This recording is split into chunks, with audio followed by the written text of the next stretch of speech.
are plans to expand indoctrination. That's right. Well, Idahoans are also concerned. Horror shot. That line would be moving a little bit farther west. I'm like crying. Nobody wants to see Dark money is influencing policy in our state. Well, that's not how this works.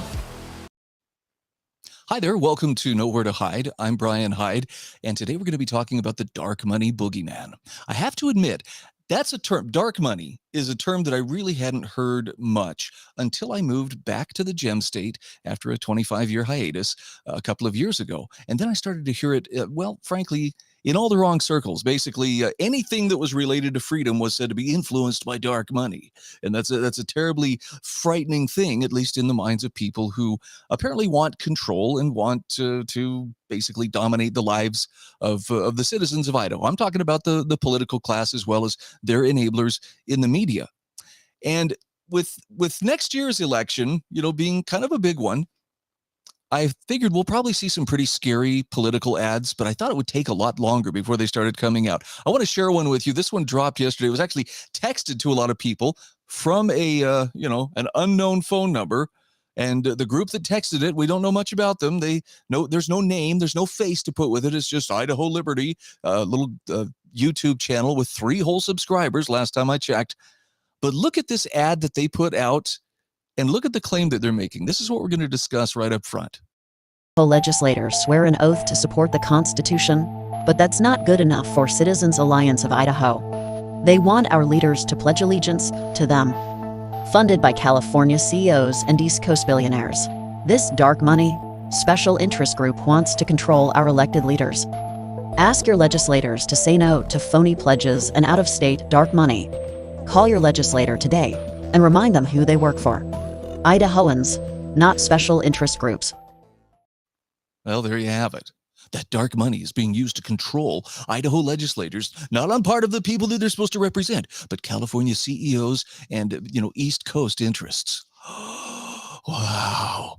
And yet there's an astonishing lack of substance here, starting with the term dark money. What exactly does that mean? I mean, it's dark. Dark, right? That must mean something bad, right? Well, it does unless you're racist, but we'll go that direction another time. So what exactly is this talking about? Well, actually, Senator Lenny released a great Loom video earlier today on Twitter that clearly debunks this. First of all, he says, look, there's only one oath that he took, and that is the oath to the Constitution of the United States as well as the Constitution of the state of Idaho. Now, he is among a number of legislators who have been kind of singled out as these are the ones being controlled by those California CEOs and East Coast, those special interest groups. But is that really true? Again, this is coming from a group that dares not speak its name. Now, I'm going to show you the actual pledge that Lenny, among others, has taken. This is from the Citizens Alliance of Idaho, which, by the way, has names and faces attached to it. And it's not like you have to look very far to figure that out. As an Idaho legislator, the person pledges to vote to protect our protected right to self-defense. Okay, no Second Amendment tampering, no dinking around and infringing on people's right to keep and bear arms and to protect themselves. They vote to support individual medical freedom and privacy. Now, the left is all about this when it's pertaining to abortion or mutilating kids having gender dysphoria. But this is specifically in response to the lockdowns, the assignments of you're essential, you're not, you have to get the jab, or you can't work here, or you can't fly here, or you can't eat here, you can't go to church, you can't go to school, you can't open your business. All of that nonsense. They pledge to support individual medical freedom and privacy rather than support the tyranny that we saw enacted by ostensibly good Republicans during the pandemic. They vote to support election integrity. Well, why would anybody want to do that? Gee, I don't know. It's not like there are any questions remaining over certain elections just about 3 some years ago. I wonder why. They vote to support expanding education freedom. And I'm going to give you some wonderful examples of why we need education freedom in the form of school choice, why there needs to be competition, because what is being churned out by our public school system is headed in a very dangerous direction. And also to vote to support our protected right to due process. Now, that's going to mean they will not support things like red flag laws, which take a person's guns away based on a suspicion that someday they might do something bad. They have to have due process, meaning it can only exist with probable cause that an actual crime has occurred or is about to occur, not just a suspicion, say from a jealous or angry former spouse or something like that. So it can't be exploited. Now, there are also some things they pledge not to do. And here's a list of those things. As an Idaho legislator, they promise they will not vote to suppress the speech of citizens or their ability to peacefully assemble. We've had need of this in the last couple of years. You might have noticed. They vote not to support executive government lockdowns of businesses, churches, and nonprofit organizations. Look, I don't know how to put this nicely, but all the experts, especially the health authorities, were wrong when they pretended that these things would stop or slow the spread of the virus. They didn't. So the next best thing is to let people make their own choices. How much risk am I willing to assume? People who felt at high risk should shelter at their homes. People who didn't should go out and by their actions show us what's safe to do and what isn't.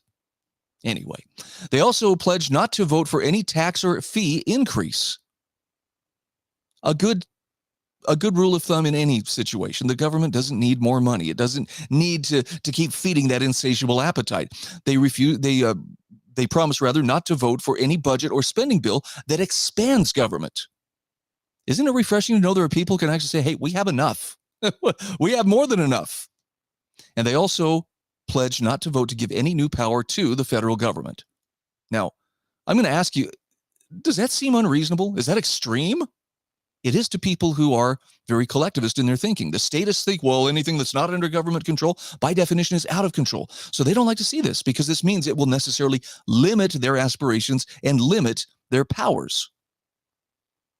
And those legislators that actually hold to this principle, well, they're the ones who are being, held up as, well, this is an extremist. These are the ones who never should have gotten into power in the first place. And this is why we're seeing a huge push for ranked choice voting and open primaries. There's got to be a way that we can prevent these people from getting into power. And there is, but it involves a little bit of trickery and a little bit of gaming of the system to make sure that that people who would vote for them are watered down and basically marginalized by the masses who don't study the issues and who don't understand their freedoms are being taken from them bit by bit. Now, thankfully, Senator Brian Lenny has responded to this. And first of all, his response to the hit ad was just classic. And one thing I love about Brian is he doesn't take himself so seriously. This is a guy who can laugh at himself. He's not, on Mr. Growly face, every time he comments on something. But he's also very serious about standing up for what is right. This is an opinion published in the Lewiston Tribune that responds to the Tribune's editorial about how, Senator Lenny and others are out of step with Idaho, but Butch Otter, well, there's a Republican who finally is showing us the way it should be done. And again, I think I mentioned in the last episode, the grown-ups are finally in charge, and they're going to show us the way that Idaho should be. And in fact, I think they use the phrase, Idaho deserves better. So Senator Lenny says, this is my response to a recent editorial where you commended former Governor C.L. Butch Otter while criticizing me as a fringe Republican. Well, he says, I beg to differ. And here's why. Because it's Butch Otter, not me, who's teaming up with groups like Reclaim Idaho to push ranked choice voting and open primaries in Idaho. That's rich, Butch. Some conservative you turned out to be. This from the man who handed Idaho Obamacare, vetoed a bill to get rid of the grocery tax, and had no qualms about raising our gas taxes. Okay, he's got a point. If you look at the actions, Butch may have talked conservative, but his actions didn't necessarily bear out conservatism. He says, I could go on, but you get the idea. Ranked choice voting is basically a scheme where instead of picking just one candidate, you rank them in order of preference. Sounds nice, right? But here's the kicker. If your top pick doesn't get enough votes to win outright, your vote gets shuffled over to your second choice, third choice, and so on. Now, not a lot of people understand what that means, but he explains. It means that your first choice basically goes in the trash can, and the next in line is the one who steps up. And this can really twist the final outcome and give a leg up to candidates who weren't actually anyone's first choice. It's like a backdoor way for less popular candidates to sneak into office. So instead of a straightforward vote, you end up with this complicated game where the rules are tilted to benefit candidates who can't win fair and square. Beautifully stated. And open primaries, that simply means the other team gets to pick your players. So he says, let's get down to brass tacks here. The label lynching is getting kind of old, isn't it? Calling me and those who share my views fringe and extremist is so 2021. Nobody's buying it because the notion that advocating for property tax relief, school choice, health freedom, and fiscal responsibility is extreme or otherwise, is dangerous to society. Nobody's going to take that seriously. He says these are core principles. These are what make Idaho strong: health freedom, educational freedom, financial freedom. In fact, he says those are the values I fight for, along with many of my Republican colleagues in the Idaho legislature every day. Don't let anyone tell you otherwise. Speaking of the legislature, let's not overlook a glaring fact. Almost every Republican in the Idaho legislature voted to prohibit ranked choice voting in March of this year. He says, I think only 4 misguided Republican souls were against it. Now, remember, these are the people we elected to represent us and to legislate. Our Republican governor didn't just let it sit. He signed the bill into law. So why the desperate rush for open primaries and ranked choice voting? Senator Brian Lenny says it's simple. When you can't win fair and square in the arena of ideas, you try to rig the game. It's a classic move for those whose ideas are so out of step that they can't win on merit. Now, he goes on to say that's why these liberal Republicans team up with far-left activists such as Reclaim Idaho to undermine, gaslight, and subvert our legislative process. They're more interested in sowing fear and division than in actually serving the people of Idaho. This isn't about improving anything. It's a blatant attempt to rig the system in favor of liberal agendas. And by the way, the fact that they like to use that dark money boogeyman as the scary leverage, that's a good sign that someone's trying to stampede you or trying to herd you in a direction of their choosing. Open primaries and ranked choice voting, says Senator Brian Lenny, would be a disaster for Idaho. Imagine Democrats handpicking our Republican candidates. Imagine a complicated algorithm deciding who wins an election. It's not just ridiculous. He says it's a threat to our constitutional republic. So let me make myself perfectly clear. I'll fight against this nonsense every step of the way, every chance I get. Well, nobody can accuse him of hiding his cards, and we don't really know where he's going to stand on this. He says we're not going to just sit back and watch as a few misguided folks try to water down our conservative principles and reshape Idaho into something it's not. This is our state, our party, and our future we're talking about, folks. Yes, he says, Idaho does deserve better, way better than to fall for this sort of political trickery. So he says, buckle up because we're in for a fight. And it's a fight we're going to win because Idaho's worth fighting for. And he says, and I'm not backing down, not today, not ever. Well, how unreasonable, how unyielding. He's not bending with the will of the people. Should he? I may add here, Senator Lenny asked, as we approach this climactic battle for the soul of Idaho, let's make our stand clear. When that editorial asked, what kind of Republican state will Idaho be? The answer is crystal clear. Do we want to be an Idaho led by liberal Republicans such as Butch Otter, who'd rather cozy up to progressive agendas than stand firm on conservative principles? Or is there another vision? Do we want an Idaho that holds fast to the conservative values that have made us a beacon of freedom and opportunity? Senator Lenny says, I know where I stand. I stand for an Idaho that's unyielding, uncompromising, and unswayed by the latest political winds. Now, this makes him very unpopular with those who really, really want that power. But I'll tell you, I've been keeping a pretty close eye on Senator Lenny, among a couple of others. Scott Herndon is another one. They are good people. That doesn't mean they're perfect. They're good. They take seriously the concept of freedom, not just for them, not just for their constituents or the people who voted for them, but for everybody. And sometimes that means they have to be, do I dare use this phrase, the grown-up in the room who says, no, this isn't right. We can't expand government, or that's not something government ought to rightly do. I get it that it's unpopular. I get that there are problems out there, but we need the help. We need to solve this problem. And I'm going to show you some examples of what happens when those pleadings become so overpowering that some people are compelled in government. We just got to do something, even if it's not the right thing. But the problem is, by doing that, they entrench bad habits, bad programs, and bad laws in ways that make them very, very difficult to get rid of. By the way, there were some great thoughts in Brian Allman's latest Gem State Substack. Actually, I'm going to skip ahead to that one here.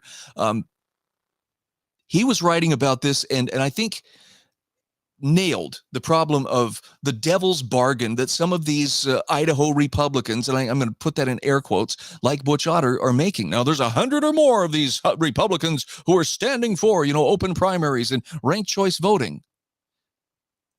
But they're selling their souls in a buyer's market because they believe this is the best way for us to have access to power that we want to keep and a system that benefits us and benefits our cronies. It's a spoil system.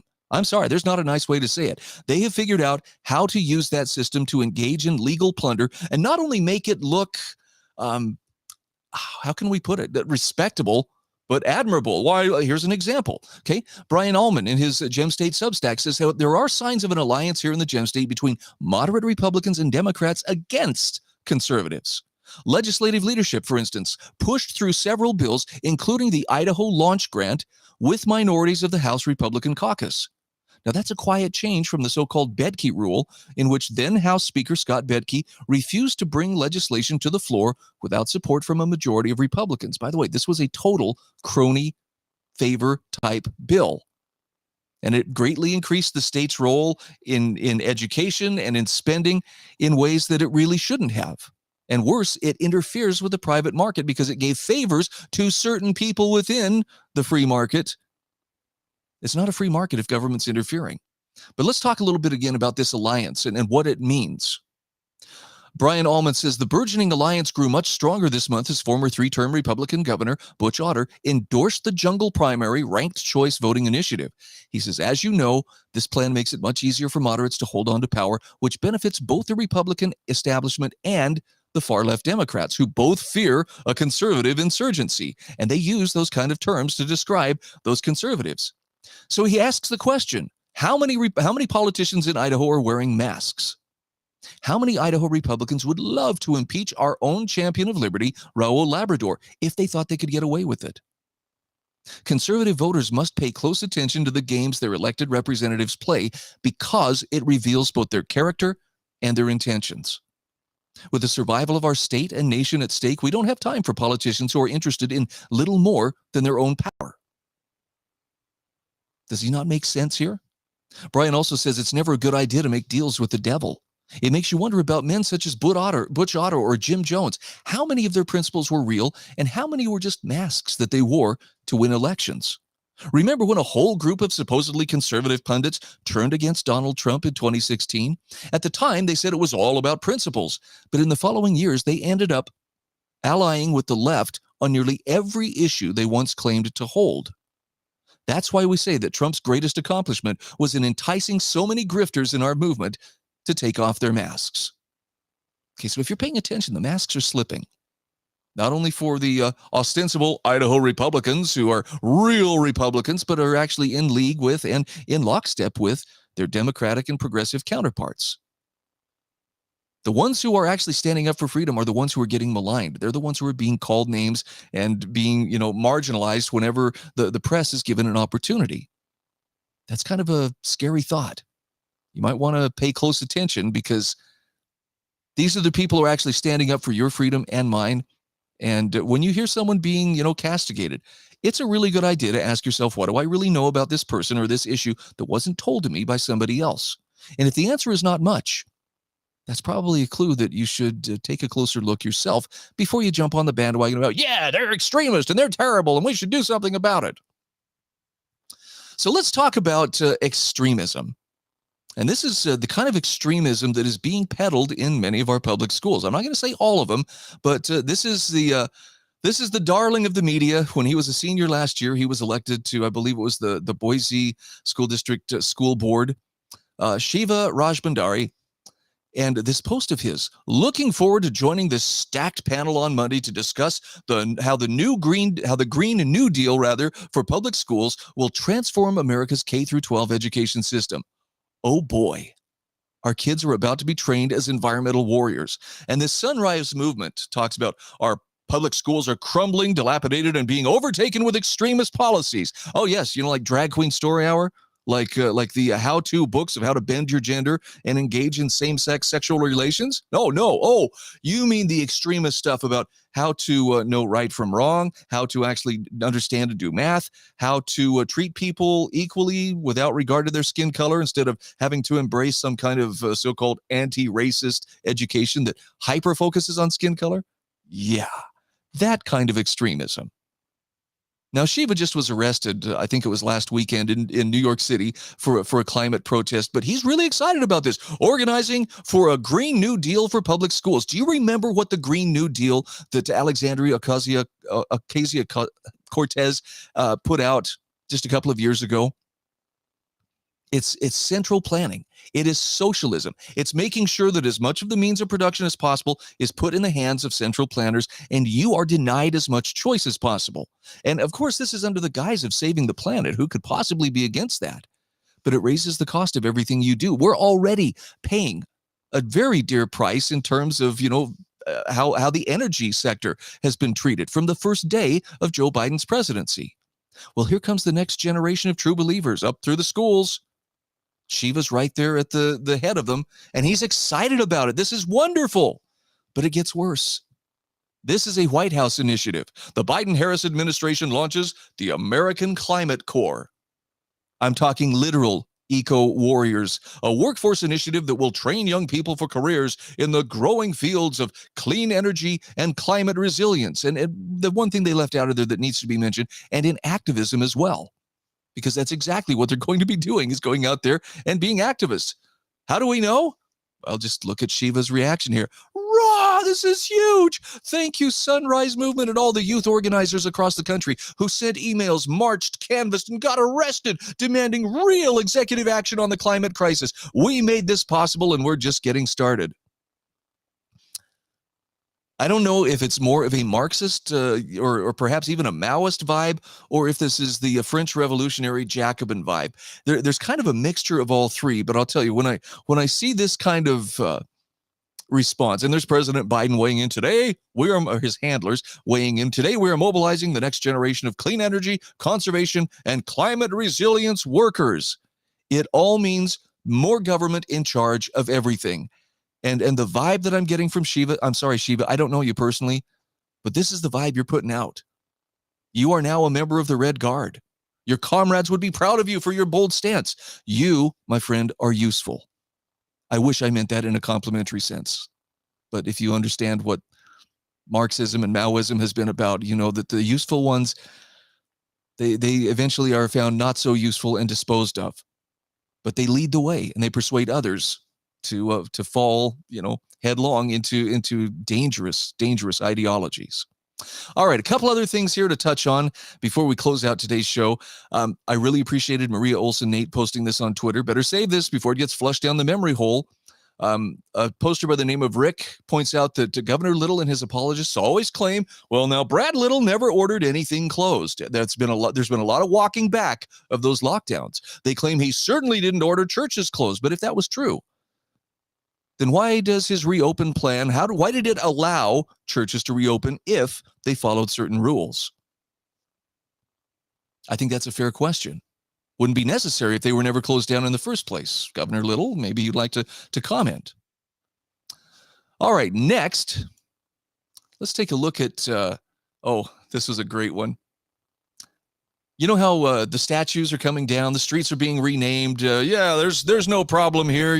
It's never gonna. This is just correcting an injustice. And many of us ask the question, okay, this is starting, clear back in 2017. Remember, Charlottesville started because there were statues being taken down, and people are like, why? Well, because we must purge ourselves of our polluted past. Okay, so when do we get around to taking down statues of Jefferson and Washington? Oh, that'll never happen. You guys are overreacting. What's this? Fox News. New York City to consider removing statues of George Washington and create reparations task force amid budget cuts. Representative Heather Scott says this is what happens when you give the mob an inch. We're getting closer to the end state. And she rightly points out this is why we have to hold off the uniparty here in Idaho, or this will be us soon. There is no place they're going to stop until they have totally remade everything and done away with everything that came before because it was stupid, superstitious, evil, and wrong. That includes all the stuff that has protected our freedoms throughout the years, including limiting government's power. Here's another dandy, courtesy of the Idaho Statesman. Do you know there's a crisis of trust in the Supreme Court? The highest court in the land is also the only one with no binding ethical rules, and public in the court's legitimacy is fading. What do you suppose they could mean by that? I can only imagine it means that those binding ethical rules mean you will only rule in accordance with left-wing values, and that there must be some means of removing them from the Supreme Court if they don't.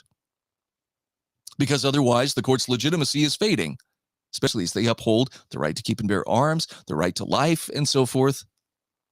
Yep. I don't think the nation's fate was ever intended to hang just on, who sits on the Supreme Court, but we've certainly seen that kind of attitude develop. This is a great quote from Thomas Sowell, and I share this with you because this is really what's at the crux of, well, why would people want the open primaries and the ranked choice voting? It's because there's power at stake, and those with power, this is the mindset that they hold. It's amazing how many people think that government's role is to give them what they want by overriding what other people want. That's not government's role at all. Government's role is to protect your God-given rights. It's to keep you free, not to punish them for not thinking like you, and to make sure that they do what you know is right. I know, well, conservatives, but hey, if they're standing up for something, let's take abortion, for example. They're standing up for the innocent life that's at stake. Now, when that innocent life is at stake, suddenly the choices are necessarily limited. But up until then, hey, go live your life. Keep it in private if you would. You'd probably be happier, and I think the rest of us too. But some people feel compelled to live with their sexuality on their shirt sleeve and, go out there and parade it around. Look at my freedom. Look at my choice. Well, that's great until there's another life involved. And then you have some other considerations.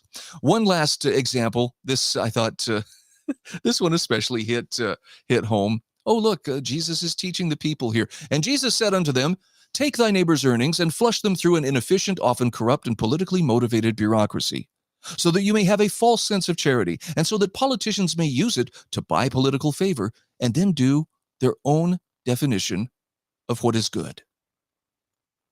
I don't know who made that meme, but that is just spot on.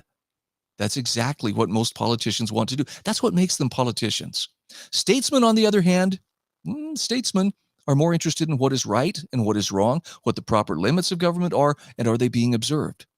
Now, that necessarily means that sometimes they're going to have to say no. That means necessarily that sometimes they're going to be at odds with people in power or with the constituency who just wants what they want because that's what they've been trained to do. I can only speak for myself, but I would urge you, look into the people who are more statesman-like and less politician-like. These are the ones that have your interests in mind. These are the ones who are actually standing for your freedom. My worry is that a lot of people aren't going to figure that out until it's too late. I'm Brian Hyde, and this is Nowhere to Hide. Are biased, the Idaho Press Club are biased, all media, newspaper, radio. To be completely blunt here, Brian, and there are plans to expand indoctrination. That's right. Idahoans are also concerned. Horror shot. That line would be moving a little bit farther west. I'm like crying. Nobody wants to see Dark money is influencing policy in our state. Well, that's not how